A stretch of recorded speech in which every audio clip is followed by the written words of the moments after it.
Hello and welcome to Fueling Around with me, Jason Plato, and my very own shoddy shyster. It's Dave Vitty. Hello. Now, Fueling Around is powered by Adrian Flux. As the UK's largest specialist insurance broker, Adrian Flux will tailor a quote to your exact needs and help you save money on your car, your bike, or even your home insurance. Now then, my shoddy shyster. How are you, Dave? I'm very good, thank you. How are you? Yeah, not bad. Enjoying the sun. It's quite liberating, isn't it? It's nice. It feels like summer has finally landed after a Although I tell cold you winter. I'm struggling with at the moment. There's like Spring Watch started the other day. Spring started ages ago, did it not? I think that. Isn't spring kind of March time? Yeah. You know? Yeah. And this is as good as what? Listen, it's going to be June this week, isn't it? And then that's like proper summer. I don't know. I don't know. And the years just fly by, Jason. But then that makes us sound old, doesn't it? Yes. Anyway, swiftly moving on from that. So we got a great guest today. We have indeed. So our guest today is a man who's been looking after our best interests for decades now. He's a TV presenter and a journalist, and he's not afraid to take people on and bring them to account. He's the consumer champion who's best known for telly shows Fake Britain, Cowboy Builders, and Don't Get Done, Get Dom. It is, of course, Mr. Dominic Littlewood. Hi, mate. How are you? Yeah, I feel privileged to be on your show, guys. I'm very well, thank you. Good. I don't know where that sunshine is that good you're to have talking you. about. It's not where I am. It's freezing here.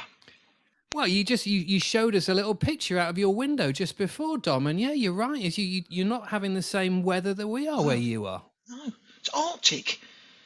No, behave yourself. I mean, you It want to is get a on- hat on. Well, actually, I'll tell you what. There's a lot to be said for losing a heat in your head.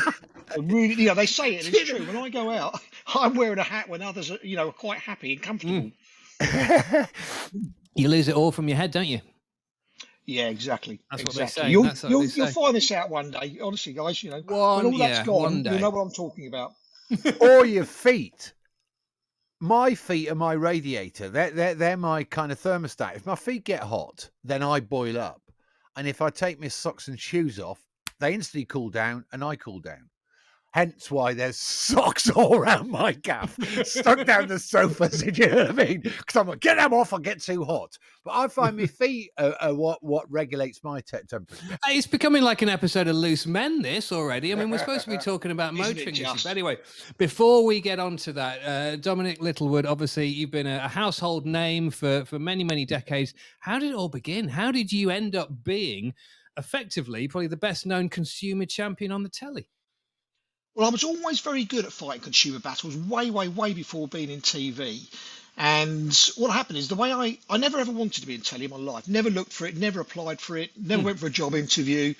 What happened is my girlfriend at the time she saw this advert for a TV program, and it was called The Other Half with Dale Winton, and I didn't want to go on it, and she said, let's do it. And she was a cracking looking girl at the time. She was she was let's put it politely, she was a model, but she used to take her clothes off, if you get the get the picture. Right, okay. And she was stunning looking, and the idea of this program was 4 girls go into a show, all claiming to be my girlfriend, and only one of them is, she tells the truth, and the other 3 were all sort of pretending. And I thought, okay, it's a bit of fun, they'll never put us together. So we went on this show, and they came round and they filmed little clues in my house and what have you. And we literally did it for a bit of a giggle. Went on, didn't go through to the next round because they put the 2 of us together. So the other couple went through, and that was the end of it. But as a result of that, I then found that people saw me on telly, and there was a really cracking BBC primetime series that was being created. I don't know if you remember it at the time. It was called Wrong Car, Right Car. And it was my look. They came along and said to me, would you be interested in this program? And I said, absolutely not in a million years. All you're going to do, as you always do with with people in telly, as you say, we put sawdust in gearboxes and we clock cars and this, that, and the other. And I was in the motor trade. I had my own garage at the time, sales garage. And I thought, all you're going to do is just use me and chew me up, spit me out, and that's it. But actually, it wasn't. It was a good program. It was a cracking program. They talked me into it, and I did it. It was in my early 30s, and I really enjoyed it. And it was a massive success. And it went straight through to Dom, was that with Jason Barlow? Yes, Yes, yeah. yes, I thought it might have been. And Jason was the main man in the program because he was a motoring journalist. He'd done a bit of Yeah. Top Gear, and he still is a very well respected journalist, Mm. as you know. But inadvertently, what happened is because we were trying to help people buy cars, I sort of ended up taking a bit more limelight than probably was expected. Because there I was, this bald-headed, ugly, guy looks like I've been chasing parked buses, suddenly come onto the screen with with a bit of personality and I was a bit of a cheeky chap and people just liked the program and it was very, very popular. I think poor old Jason probably felt a little bit wounded. And I hope he didn't because we were great friends throughout it. We had a lovely time and he was a cracking presenter. And he sort of held my hand and showed me through the program. But it became popular. I think people liked the cheekiness of me at the time, and there I was, just a hard-working, regular guy. So Yeah. the program was successful, and it went to series 2, and it always got good viewing figures. And before I knew it, I was launched into this showbiz life, and I actually started to like it. Now I'm not interested. I know it sounds odd. I'm really not interested in being recognised. It drives me potty. Can't stand it. People, interfering in your personal life all the time. It does happen. We all know what it's like. But the opportunities the job gave me, traveling and I've socialised with Dolly Parton. I mean, when's that ever like to go out to an ex-car dealer from Essex, And it opened up loads of doors, and I really lapped up the work. But what the BBC particularly, like I have worked on all channels, started to realise is that I was a people person. People like me, they can relate to me. I'm not the son of Judith Chalmers or public school educated and talk with a plum in my voice. I'm a regular, hard-working, honest guy. And for that reason, the consumer side of things started to come into more effect. And it's something which I was doing way before TV. I took a company to court when I was in my early 20s. How many people do you know who've done that in their life? Yeah, absolutely. Lo and behold, I won the court case and proved to them that the David and Goliath story. Don't always think that just because I'm a member of the public or you're a member of the public, whatever, that we have to bow down to your rules. And it's one of those things I've always said to people. We always say, these companies when they argue about things, they say it's in the T's and C's. And I say, but T's and C's are law. It's that company's lawyer's version of what they want to be, how they want to treat you. Yeah. And it's almost like a boilerplate, isn't it? It's just a boilerplate Exactly. at the bottom of a letter. Exactly. It doesn't actually mean anything. And it's the same as guarantees. You go to a company with something wrong and they say, well, it's out of warranty. You say, no, hang on a second.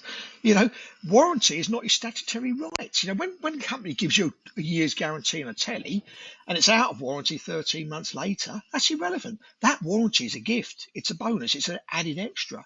Your rights, your law, your statutory rights is the Sale of Goods Act. You've actually got 6 years cover. There's caveats to that. You've got 6 years cover on things. The amount of times I catch these companies off guard. And the BBC capitalised on that. They threw me at the deep end and said, let's do consumer programs. And I did. And a lot of people learnt a lot from it and have saved themselves a fortune. And also a lot of companies. Yeah. I've had companies before on the phone. One particular company said, we use your programs as training videos for our staff. Is that right? Yeah.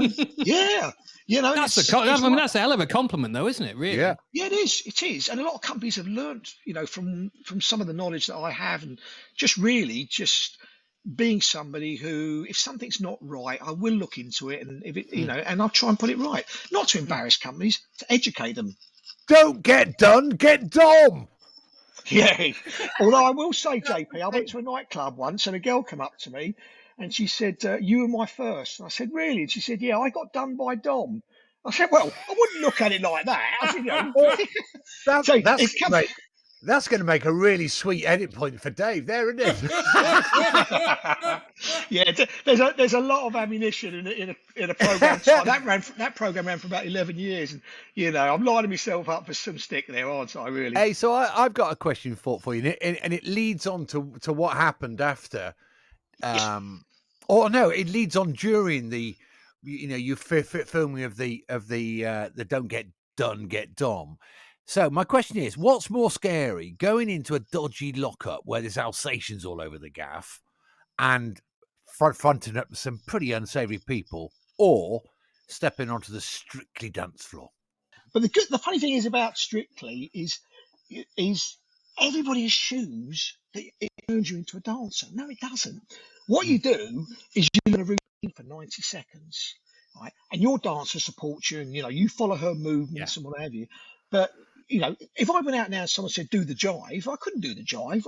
I could if Lily had turned up, my ex-dancer, and said let's do that routine we practiced for a whole week, in and out till it becomes embedded in your memory. But I couldn't dance, and it doesn't teach you dancing; it teaches you routines. Yeah, right. That's interesting. Yeah, brilliant. Yeah. It's effectively it's like a memory thing, isn't it? In that respect, Exactly what you're saying, it's actually a memory challenge if you look at it that way. So you're not learning to dance per se, but you've got an entire week with your partner to learn a routine and perfect it to the best of your ability. Yeah, but surely it gives you, a better feel and rhythm for music. Surely you learn, you improve that. Without a doubt, Jason, you definitely your routines definitely get better because you start to learn how you might have to join your fingers and point them in a certain direction, or your toes be on your ball or your heel, etc. Me, I've got no ear for music. I love it. And I listen to rock music, my Guns N' Roses, my AC/DC all the time. But I couldn't play a note, and I certainly can't dance. Now, I was given a reputation for looking at Lilia, my dancer's backside. And they kept saying that, I was a bottom watcher. Now, okay, she had an amazing derriere, but trust me, when you're standing in front of 12 million, when you're sitting in front, or you're back in front of 12 million people, the last thing on your mind is, is how perky someone's backside is. What I was doing was looking at her feet, knowing that when her foot moved, I had to move, rather than listening for the music is when you should be moving your feet. So I was doing it wrong. I'm buying that. That's a great line. That's a great line. I'm having that. I'm writing that down. I was looking at her feet, my lord. Tesco's. I was waiting for her feet. I didn't want to move until she did. Yeah, definitely. But brilliant. It's funny enough, my dancing was pretty lousy, but I'm type 1 diabetic. Have 48 years. And in one of our rehearsals once, you got these people who are filming in the background, as you know, they're looking for anything that's funny that might happen. And all of a sudden, one of the camera girls stopped and she said, "Dominic, check your sugar levels." And I said, "They're fine." She said, "No, check your sugar levels." I said, "No, they're fine." And she said, "I'd like you to check." And I thought she was doing it as part of the program. So I said, "Okay, then." So I checked my sugar levels. And at the time, I was practicing the jive, which is very energetic. Lo and behold, my sugar levels were down. They were in the 1 point something. I mean, it's really, really dangerously low. Yeah, dangerously low. Yeah, I mean, you're on the verge of going into a coma at this stage. So I sort of collapsed on the floor, and they quickly got me some high sugar drinks and sweets and things. And the thing about diabetes is you can come out of it very quickly as long as you get high impact sugar in you. And I came out of it, and I said to this girl, "I've had diabetes almost all my life." I said, "How did you see that I was low and I didn't feel that coming on?" And she said, "To be honest with you, Dominic," she said, "it was the first time you've ever actually looked like you could dance." And when you think about it, you're going all floppy. Dom, you said before that you were in the motor trade, so we know that was a big part of your life. So you've obviously got a basic interest in cars. Where did that first stem from? What are your earliest memories of cars? Was it stuff as a little boy? Was your dad into cars? My dad wasn't into cars. I come from a family of 4 kids and 2 parents who both had double jobs. They sort of worked all the time. For me, I'm a red-blooded guy. I started on motorbikes when I was 10 years old. And my parents had a rather large, I'd say garden, but it's more like a parcel of land. And I used to ride around on this 80cc bike around the garden and became a very good rider. So I was very much into my motocross and my scramble up until about the age of 16, 17. Then I went out on the road and had my first accident. As you always, it's inevitable on the road. And at the age of 17, I just went into cars. I started off with a Mark II called Tina 1600E. I mean, what a cracking car for a 17-year-old lad to have as a starting car. I just loved it, adored it.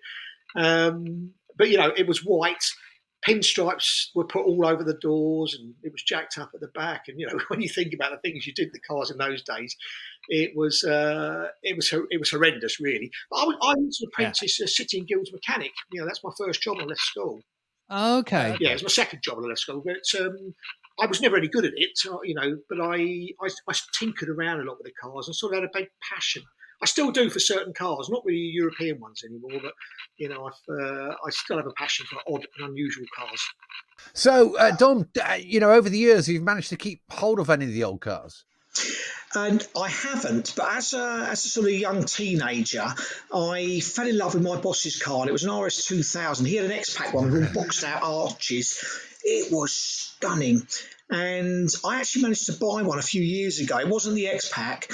It was just an RS2000 custom. And I picked it up and I drove it back. And all my childhood memories from it, or my teenage memories, were destroyed. It was not an enjoyable drive. Really? I pulled up at the lights and a mini clubman pulled up alongside me. It was twice the size of this RS2000. They were a lot smaller than you realise. And I just remember being very disappointed, hardly drove it, put it in the garage. And it burst my bubble, and I sold it a couple of years later. Made a nice profit on it because those things are going through the roof now. It shattered it a little bit. So, Dom, did you pass first time your test? Yeah, and I only had paid four lessons. Yeah, I was quite natural behind the wheel. But I was living in a tiny little village called Haybridge Basin, and I was doing an apprenticeship as a mechanic, and it was a 40-mile journey each way. And my dad, he put me on L plates, and he sat alongside me, and I drove to work every day. So I didn't need a lot of lessons, and he was a good instructor. So sailed through that, luckily as well. Do you know what? We talk about this a lot, actually. That feeling of passing your test is something that I don't think you ever forget. I mean, especially if you're into cars like we all are, because I always remember, and it was just glancing left. I remember when I passed my test, and I passed it first time, and then my Auntie Carol had a Mark I blue Fiesta, right, which she let me drive. Yeah. And I can remember the first time I took this out on my own and just being sat on the drive and looking to your left, and that passenger seat is empty. And you're kind of thinking, this is just me. And it's just the greatest feeling of freedom, isn't it? Because that, in effect, and I know it's a cliche, but that's the point at which you learn to drive. Because you don't really learn to drive properly when you've got somebody next to you. You have to actually just get out there and get some hours under your belt, don't you? And that's when you learn to drive, and that's when you make your own mistakes. But that feeling of freedom is just incredible. Well, you actually feel like you are stepping a little bit further down the train. You're going from a teenager to a young man now, aren't you? Yeah. All of a sudden, you're your own boss. If you want to, go around your friend's house, you haven't got to go to mum and dad and ask for a lift. Yeah. It's a massive feeling of liberation. I must admit, I'm a taxi driver a lot at the moment. I'm me. My eldest is 15, and she's her Bezzy mate. He's an hour away in the car, and she's down on the south coast at West Wittering. And of course, the sun's up. Oh, Dad, can you take me down there? And I'm like, oh, man, that's like 2 hours. Can you not get like a closer mate? But she's got a year and a half until she starts thinking about driving. And then the question is, do I then teach her? And she said no. She said, Dad, you can't teach me, which is a bit of a relief because I'll find that really tough. Yeah, obviously, because I've done a bit of driving over the years. I? You've done a bit of driving over the years, but I'm in the same position. I've started to think about this as well because my daughter is 15. She turned 16 in August. So I'm already thinking about, I even thought about recently buying an old banger, right? Yeah. For me to kind of have now for the next year, just for doing all the local stuff, right? Rather than lumping my thing around. And then she could then sort of have that. So I've started looking at little kind of 1 litre courses and all this kind of stuff, little kind of local runaround things, but also that same question of can I or will I or indeed should I teach her to drive, or should I just stay well out of it and actually let a professional do it? I've got none of those problems. I'm going to worry about them passing. I'm going to worry about buying them a car. No, I'm a bachelor boy. So I'm with my missus. We never bother with the kids. We haven't got that problem. Yeah, no, absolutely. But you know what I mean, Jason? It's like I just worry that we'll fall out. And it will be counterproductive. Well, I'm definitely not going to. Definitely not going to teach you how to drive. I mean, I might do the last bit. I might just, do kind of a refresher appraisal, like, oh, you got to do this. But Yeah. all that stuff in the middle, we'll just have a ruck. Yeah, no, well, I think Because you know what she'll turn around and she'll say, I'll say, look, do it like this. And then she'll go, yeah, in your opinion. Yeah, this is and then I'll be, ooh, think my opinion might be right, actually. And then we'll kick off. So, but I do like the idea about buying a little run around and stick. I like that. It's my new obsession. The thing is, because I love looking for cars, right? And I think we're all like this. I love, it's one of my favorite things. Like if anybody is after something, I'll be like, right, I'll go on Auto Trader and look for you, and I can spend hours on there. I mean, bearing in mind, I'm the same bloke who, before it was all online, if I was on a train journey, we've talked about this before, Jason. I think if I was on a train journey, rather than buying a copy of whatever magazine or, football magazine or a car magazine or whatever, I would buy a paper copy of the Auto Trader, right? And just read it from cover to cover. And I wasn't buying anything, but I would just read it. Absolutely. I was just, I found it really, really interesting. So now that I've got my little pet project, I'm thinking, what do I do? Do I go for a little 1.2 Fiesta? Do I go for a 1 litre Corsa? Do I go for something like a Micra or a Suzuki Swift or something? It's my new thing. Whatever you do, don't go for a Ford Ka.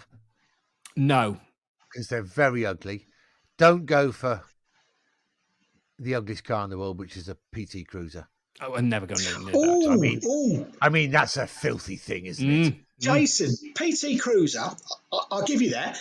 But, I actually went over to America. I flew over to Philadelphia, and I purchased a Plymouth Prowler in its day, which is a custom car version, and the PT is based loosely on that. Oh, come on. What are you putting a face like that for? He hates them.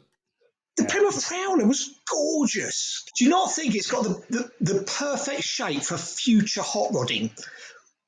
It's one of those vehicles. It's almost a sit up and beg. It's bigger at the back end. You can flare the arches, put big wheels on it, a nice V8 lumping out, and have a stunning looking hot rod. I know what you're saying.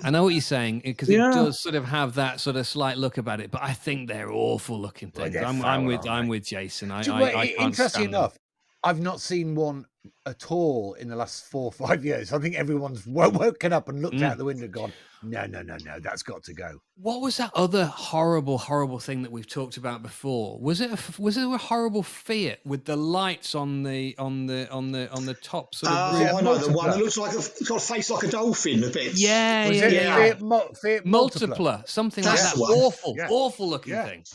But I tell you what, though. I can remember back in the driven days, we reviewed one and loved it to drive because it had three proper seats in the front. Yes, yeah, absolutely, yeah. So what's the daily drive at the moment then, Dom? Or is there a fleet of? No. I don't do a lot of mileage, but I'm very, very passionate about American cars. Now, I've imported brand spanking new cars from America and used cars. Yeah. And most of my life, I'd get excited about things that were sort of more unusual. Now, for me at the moment, I drive a Wrangler Jeep Rubicon, which is the big, meaty off-road version. Yeah. It's in a colour called Mojito, which is like a really bright, luminous green. It's stunning looking head turning. Anybody who drives cars for a living like you guys would hate it. It's got big wheels on it. It's very noisy. It's uncomfortable. The steering wheel doesn't recenter when you go around corners because of how big the tyres are. But for me, it's the fifth Jeep I've had throughout my life. I started off with CJ7s. I love them. I absolutely love them. I'm not interested in refinements and speed and showy-offy cars, as in, your big sports cars. I like unusual, rough and ready, and quirky cars. I've had loads of Americans throughout my life, and I really do like them. They're built like crap. We know that. That's the Americans. Not that they built anything good. But as for style and looks, I think the Americans have always done it.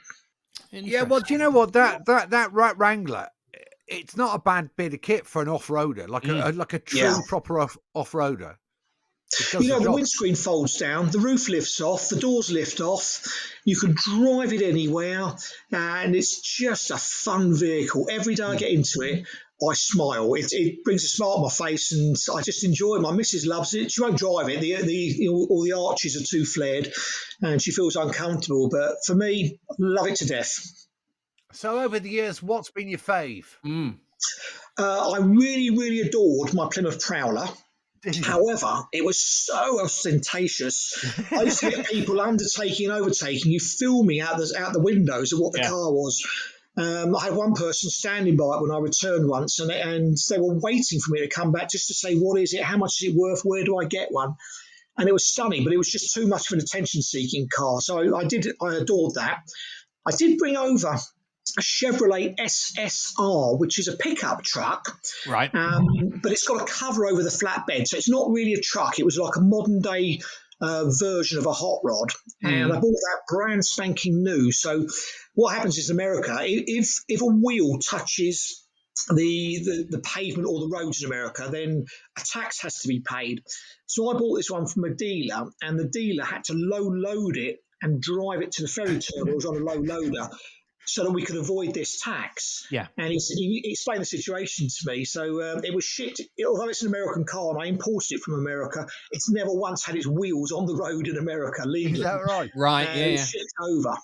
But then you've got to have a thing called an SVA done, single vehicle approval, which is it's like an MOT on steroids. It's awful. And if anything's not quite right, they have to put them right. But as soon as it passes its SVA, you can take all those bits off. So, for example, on my Plymouth Prowler, I had to have the headlights can't be more than 400 millimetres from the edges of the wings. Well, on a Plymouth Prowler, it very much points inwards, and the headlights are here, and your arches stick right out. So the guy at the SVA who was organising it for me, he put metal brackets on.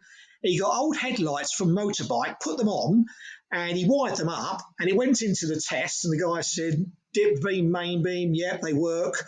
Tick, tick, tick, it passed. You take them off, throw them in a skip, and then you carry on driving it. And it passes its MOT, that's not a problem, but it's just the SVA. But the beauty of the SSR is it was a V8, and you could have it in a 5.3 or a 6 litre. I got the 6 litre. It was a 400 brake horsepower.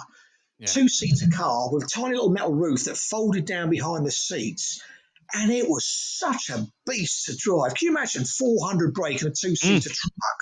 And I absolutely loved it. But, you know, I was in London living in SW4 at the time, and nobody in London likes big cars anymore. You get snide remarks. No one lets you out side roads. And, you know, you hear about cars getting vandalised now if you've got the big Chelsea tractors.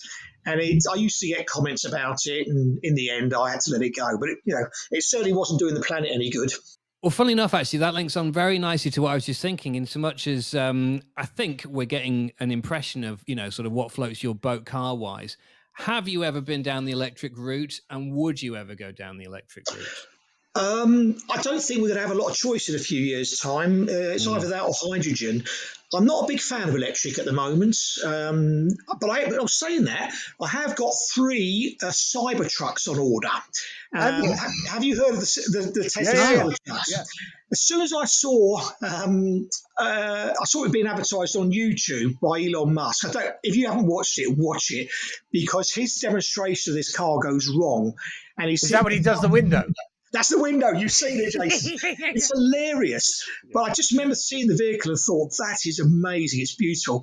Now, they do 3 versions. They do a 1, 2, or 3 engine version. And I thought, I'm going to get on the waiting list for this nice and early. Yeah. Now, the beauty is you only got to put £100 down to place an order. And you can have that money back any time up to 2 weeks after delivery. That's the law. So I went and ordered 1 of each, and I thought at the time, what I do is when they're arriving, if there's a 5-year waiting list for them, I'll cash in and flog a couple and get the 3rd one free of charge. But when you read the T's and C's, and believe it or not, I did read the T's and C's, it actually says that you can't sell your waiting list, or you can't sell them for up to 2 weeks after taking delivery. So to own them, you've got to buy them, and then you can sell them. But I don't want 3. I only want to keep 1, probably the triple engine version. And that might be when I eventually step into the electric car market. other than that, I just think they're boring. They're quiet. Cars have lost their character. They've lost their sex appeal. They just. I'm not into I haven't bought into electric yet. That's basically, maybe the Cybertruck is what will do it for me. Yeah. No, have you seen it, Dave? No, I haven't. I haven't. It's quite an unbelievable looking thing. Yeah, it's a bit kind of Lamborghini-esque, isn't it? In that it's very very angular. It's got very sharp edges. In the demonstration, they fire a 9mm gun into the side panel, and the bullet bounces off. They got a bodybuilder smashing a 9-pound sledgehammer into the door panels, and it bounces off. And they got this beautiful electric 4-wheel, like a quad bike, and it's designed for the Cybertruck, and it drives into the back, and then you plug it into the Cybertruck, and that recharges your quad bike. And it's just brutal. Jay Leno has been out test driving it, and it's lovely. Whether it will look the same when it comes to this country, because it probably has to be modified, I don't know. But for me, I'm quite excited about it. And a couple of my friends have all ordered them as well. But, when they come out, Jason, you want to do a review, rather than wait for years or get one from the press office, come down and borrow mine. It's definitely causing a stir, isn't it? Where do they reckon delivery might be? Oh, if you go onto Facebook, there's groups over there saying, they're coming out and there's something, people have spotted them supposedly. I haven't heard from Tesla yet. I think the earliest will be next year. But the waiting list on it is massive now. Yeah. Wow. But I'll have at least 2 for sale, guys. We can have one each. Mate, forget the T's and C's. Just get them swapped out. Exactly. Well, there's ways around everything, isn't there? What are you going to do? He's not going to come after you, is he? He's not going to. And remember, Jason, T's and C's aren't law. Exactly. There we go. See? Yeah. Dom, I was going to ask you what your 2-car fantasy garage would be made up from, but I think you might already have it, or at least have it on order, no? Or is there something that you've always really fancied getting your hands on? Yeah, a 1958 Corvette Stingray, the little 2-seater one. The ones that have got the tailpipes coming out of the rear quarter bumpers.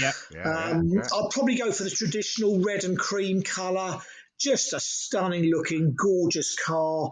A decent one will cost you an arm and a leg now. You wouldn't find one less than probably about 80, 90 grand. Wow. I've always liked them. That for me would be my fantasy car that I haven't yet owned but would like to. Yeah, mate, I raced one of those at Goodwood at the Revival. Did you? A big block one. And it's the scariest, frightening thing I've ever raced in my entire life. It's absolutely mental. Yeah. It turns like a Townsend Torreson ferry. It stops as quick back. That's American for you. God, doesn't go that way. I did actually have a 74 Corvette Stingray convertible when I was young, a small block one. It was a 350, but it's a manual. And exactly the same, Jason. Great car, lovely looking, but it drove like an old donkey. It really did. Yeah. I mean, they're great. I remember you racing that, Jace, and I remember kind of like watching it, and you were saying afterwards, just trying to keep the thing, sort of round those courts was just, you were wrestling with it, weren't you? Mate, fourth gear at over 100 mile an hour, you can light the rears up. Yeah, which is ridiculous. Awesome, I mean, it literally is ridiculous. Yeah, and amusingly, we're I've raced it quite a few years now at Goodwood, and every finger and toes crossed that it's not going to rain, and it did rain one year, and I'm thinking, Jesus. But you know what? It was actually easier in the wet because you just knew what it was going to do. Yeah, and the grip level was so low. Yeah, I basically just left it in third gear and didn't use anything more than like 30% throttle because it was pointless. Yeah, and it was great. It was actually more fun in the wet than it is in the dry. Because it's going to slide. Oh yeah, absolutely. And it's the fastest thing in the TT, which is the big race at Goodwood. It's the quickest thing at the end of the straight. And going into the penultimate corner, we're doing 165 mile an hour in it. Wow! And it's still going. Yeah. And I'm braking much earlier than I could or should. Yeah. Just because I'm thinking this is just too much.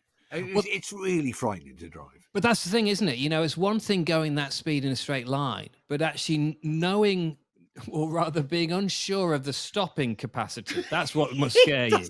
It doesn't stop. know? You just get on the brakes and then it starts vibrating. You remember when you used to do the cross-track John of Fair Ferries and you'd Yeah. walk past where all the booze was kept? Yeah, And yeah. it was that vibration of bottles and stuff. That's the noise it makes when you get on the brakes. And that's the beauty of a V8 engine, isn't it? What do we Yeah. get now when you've got an electric car? You can't even hear the things pulling away. I know. You know, it's pretty boring, but unfortunately, we're destined to all be driving them sooner or later.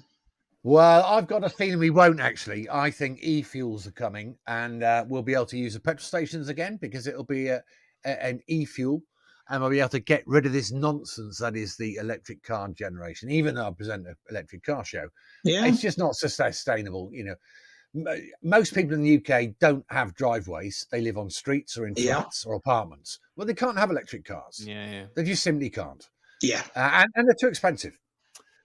So yeah, e-fuels all the way, and then we can have our V8s. Yeah, exactly. Well, it should be law. It should be law. We should all have to drive them. Let's be honest, the carbon footprint from an e vehicle is not as great as what people think there is. You know, if you do your homework, it ain't that great, is it? Yeah, no, absolutely. Well, listen. Before we depress ourselves all about electric cars, there's one question, Dominic Littlewood, that we ask everybody. Jason, over to you. Hit them with the final question. We reckon that music and cars just are perfect together. So we want to know your fantasy drive. So where are you? Where are you going? What are you listening to? And most importantly, what are you driving? It would be Ram Jam by Black Betty. I would be driving from San Francisco down to LA, but I wouldn't be taking the coastal route. I'd go inland, which I have actually done.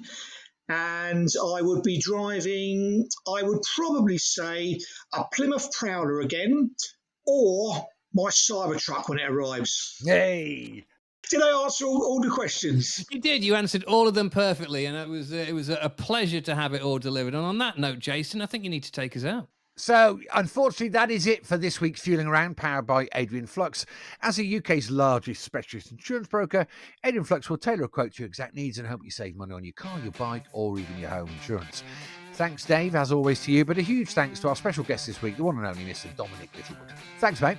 And thanks for having me. It's been a pleasure, guys. No, thanks, Dom. It's been really, really good. Don't forget, you can get in touch with us on Twitter at Jason Plato or at David Vitty. And if you like what you've heard, feel free to give us a 5-star rating, press the follow button, and share the podcast on all your socials. Thanks for listening, everyone. We'll see you next time. Ta-da!